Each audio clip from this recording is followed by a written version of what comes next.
پر حق ہے۔ بخاری کی روایت ہے، آپ صلی اللہ علیہ وسلم کا گزر قبر والوں کے پاس سے ہوا، 2 قبر، کہا کہ ان دونوں کو عذاب دیا جا رہا ہے، بالکل واضح روایت، دونوں کو عذاب ہو رہا ہے۔ اس کے بعد آپ صلی اللہ علیہ وسلم نے ایک ہری سبز ٹہنی منگائی اور اس کے اوپر رکھ دی، کہا کہ جب تک یہ اس کے اوپر رہے گی ان کے عذاب میں تخفیف ہوگی، عذاب کم ختم نہیں ہوگا، عذاب میں تخفیف ہوگی، کمی ہوگی۔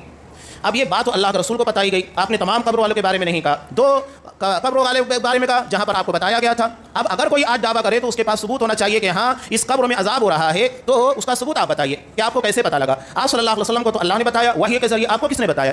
کوئی آج یہ دعویٰ کرتا ہے غلط ہے، وہ آپ صلی اللہ علیہ وسلم کی خصوصیات تھی۔ آج کے ٹائم میں اگر کوئی دعویٰ کرتا ہے کہ ہاں فلاں قبروں میں عذاب ہو رہا ہے، نہیں ہو رہا ہے، تو یہ دعویٰ ہی فضول ہے، اس لیے کہ اس کے پاس وحی کا کوئی ذریعہ نہیں، نبی کے جانے کے بعد وحی کا سلسلہ منقطع ہو چکا ہے، تو آپ نے اس کے بارے میں کیا۔ اب دونوں کی غلطی کیا تھی، کیا جرم تھا؟ آپ صلی اللہ علیہ وسلم نے بیان کیا، لوگ اسے ہلکا سمجھ رہے تھے اور ہلکا سمجھا جاتا ہے۔ اب یہاں ایک بات بالکل واضح ہے کہ کسی گناہ کو بندہ ہلکا سمجھ لے تو ایسا نہیں ہے کہ اس کی بنیاد کے پر عذاب ہلکا ہو جائے گا، سزا ہلکی ہو جائے گی، نہیں۔ آج تو بہت سارے لوگ کفر اور شرک کو ہلکا سمجھتے، قبروں کے پر جا کر دیکھیے زندہ ایسے لوگوں کے سامنے جو اپنے آپ کو پیر اور ولی ہونے کا دعویٰ کرتے ہیں، جو حقیقت میں ہے ہی نہیں۔ ولی وہی ہوتا ہے جو توحید والا ہوتا ہے۔ قرآن مجید نے ولی ہونے کی 2 شرطیں بیان کی، الذین آمنوا وکانوا یتقون، جو ایمان اور تقوی والے ہیں۔ ایمان یعنی عقیدہ توحید، تقوی یعنی عمل کا صحیح ہونا۔ اب جب یہ چیزیں نہیں ہیں تو کہاں سے ولی بنیں گے؟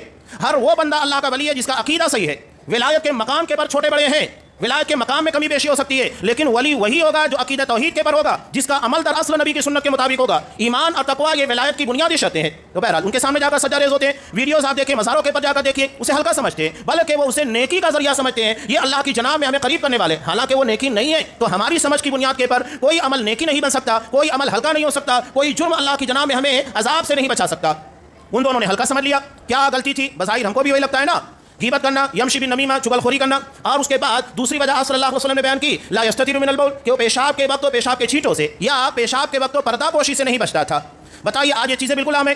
کسی شخص کے بارے میں کچھ باتیں کہنا، ایک بات میں اکثر کہا کرتا ہوں اور اس بات کی تصدیق میں نے خود شیخ ارشد مختار سے بھی کی تھی۔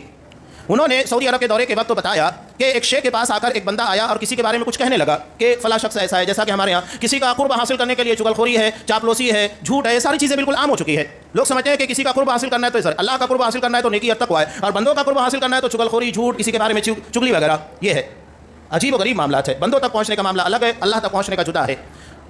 تو جیسے ہی انہوں نے کہنا شروع کیا، آگے رکیے، موبائل نکالا، نمبر ڈائل کیا، ہاں یہ فلاں شخص آپ کے بارے میں کچھ باتیں کہہ رہے ہیں، آپ سنیے گا، دیکھیے کیا شکایت ہے۔ خاموش ہو گئے۔ کہا کہ آپ ان کی اصلاح چاہتے ہیں نا تو ان کو کہیے، مجھ کو کیوں کہہ رہے ہیں؟ میرا دل کیوں میلا کر رہے ہیں؟ یہ عمل آج اگر ہم اختیار کر لیں تو ہمارے سماج اور معاشرے سے یہ ساری حرکتیں ختم ہو جائے گی۔ ہم کہتے ہیں نا لوبی گاؤں میں لباڑ بھوکا نہیں مرتا، ہم نے لباڑ کو موقع دیا تبھی وہ زندہ ہے، کیوں موقع دیتے ہیں؟ یہ عذاب قبر کا باعث بن سکتا ہے اگر ہم نے نہیں بچا۔ اس لیے آپ صلی اللہ علیہ وسلم نے کہا کہ اس دن کے آنے سے پہلے، یعنی قیامت کے آنے سے پہلے اپنے معاملات دنیا میں کلیئر کر لو۔